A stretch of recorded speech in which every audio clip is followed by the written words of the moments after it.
SLBC tunnel దగ్గర సహాయక చర్యలకు అడుగడుగున అవాంతరాలు ఎదురవుతున్నాయి.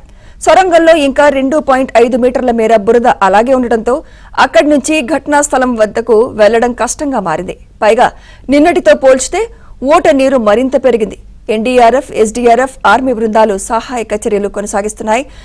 ప్రమాదం జరిగి 4 రోజులవుతున్నా కార్మికుల ఆచూకీ లభించకపోవడంతో వారి కుటుంబ సభ్యులు ఆందోళన వ్యక్తం చేస్తున్నారు.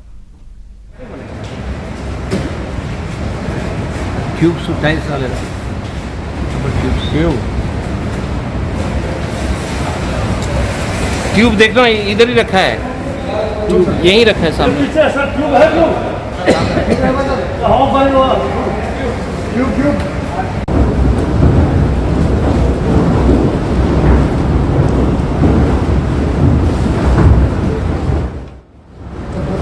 पानी में पूरा चेक करते हो जाएगा। इसमें तो पानी मिट्टी है। हाँ रबर टीम को बैलेंस नहीं बने।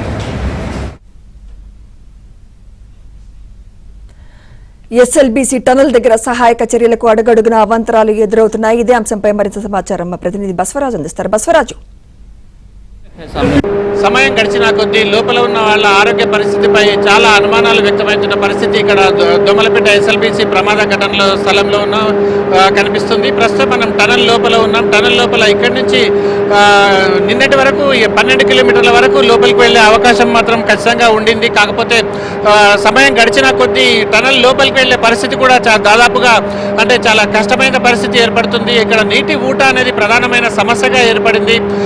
నిన్నటి వరకు 12 కిలోమీటర్ల వరకు ఏదైతే లోకో అంటే ట్రైన్ ఈజీగా లోపలికి వెళ్ళిన పరిస్థితి ఉండిందో, ప్రస్తుతం మాత్రం ఇప్పుడు కేవలం 8 కిలోమీటర్ల నుంచి నీటి ఊట అనేది కనిపిస్తుంది. అంటే లోపలికి వెళ్ళిన కొద్దీ నీరు అనేది నీటి లెవెల్ పెరుగుతూ ఉంది. దాదాపు అంటే 12 కిలోమీటర్ల రాయి వరకు వెళ్ళినప్పుడు దాదాపు 4 ఫీట్ల నీళ్లు ఉన్నాయి. ఆ తర్వాత 13 కిలోమీటర్ వరకు దాదాపు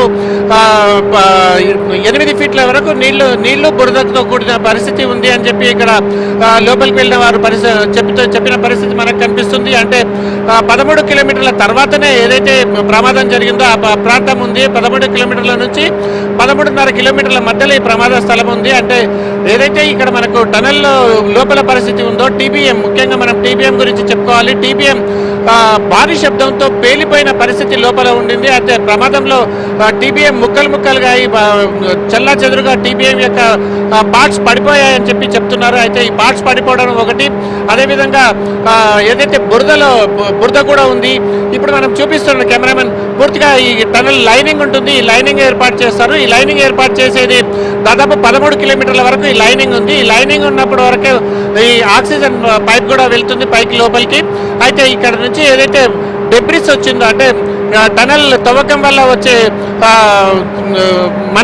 మట్టిని తీసుకురావాల్సిన ఇక్కడ ఇది ట్రాక్ ఉంటుంది. ఈ ట్రాక్ నుంచి పూర్తిగా మట్టి బయటికి రావాల్సిన వస్తుంది. అయితే ఈ ట్రాక్ కూడా 13 కిలోమీటర్ల అంటే 12 కిలోమీటర్ల తర్వాత ఈ ట్రాక్ ఏదైతే ఈ పట్టా ఏర్పాటు చేశారో ఈ పట్టా కూడా 12 కిలోమీటర్ల దగ్గర పూర్తిగా కట్ అయిపోయింది.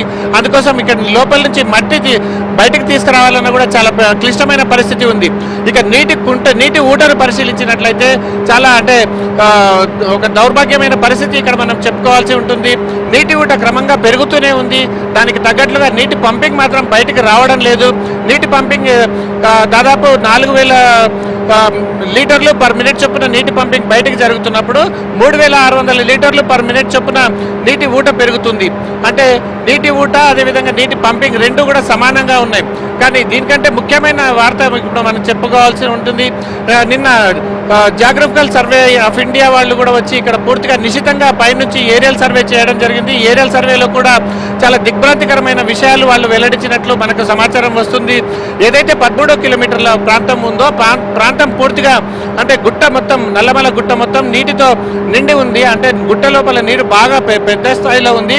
ఒకవేళ ఏదైనా సహాయక చర్యలు చేపట్టినట్లయితే ఈ మొత్తం ఈ టనల్ పైకి మట్టి తిప్పలు కూలిపోయే అవకాశం ఉంది. కనుక ఎవరైతే సహాయక చర్యల్లో పాల్గొంటారో వాళ్ళకు కూడా ప్రమాదం సంభవించవచ్చు అన్న హెచ్చరికను జియోగ్రఫికల్ సర్వే ఆఫ్ ఇండియా వాళ్ళు ఇక్కడ అధికారులకు తెలియజేశారని కూడా వార్తలు వస్తున్నాయి. ఈ నేపథ్యంలో నిన్న ఎన్డీఆర్ఎఫ్ బృందాలు కూడా కొన్ని తరలి వెళ్ళాయి.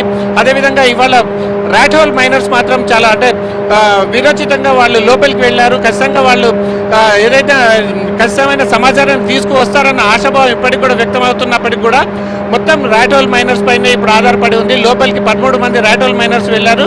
వాళ్ళు అంటే చాలా రిస్క్ ఆపరేషన్స్ చేసి సురక్షితంగా వారిని బయటకు తీసుకొచ్చిన సందర్భాలు ఎన్నో ఉన్నాయి. అట్లాంటి వాళ్ళు చాలా ఎక్స్పర్ట్స్. వాళ్ళు మాత్రం లోపలికి వెళ్ళి ఏదైతే ఇప్పుడు ఈ లోపల ఉండే బాధితుల కోసం వెతుకుతున్నారో వాళ్ళ గురించి సమాచారం తీసుకొస్తారన్న ఆశాభావం వ్యక్తమవుతుంది. వాటితో పాటు డాగ్ స్క్వాడ్ కూడా లోపలికి పంపించారు. డాగ్ స్క్వాడ్ కూడా పంపించారు. ఈ డాగ్ స్క్వాడ్ తర్వాత ఏం జరుగుతుందో తెలియదు. కానీ మొత్తానికి తీసుకున్నట్లయితే ఇక్కడ ఆశాజనకంగా మాత్రం పరిస్థితి కనిపించడం లేదు. ఈ పరిస్థితిపై ప్రభుత్వం ప్రకటన చేసే అవకాశం ఖచ్చితంగా కనిపిస్తుంది. టనల్ నుంచి విడుదల సంతోష్తో బసవరాజ్, ఏబిఎన్ ఆంధ్రజ్యోతి.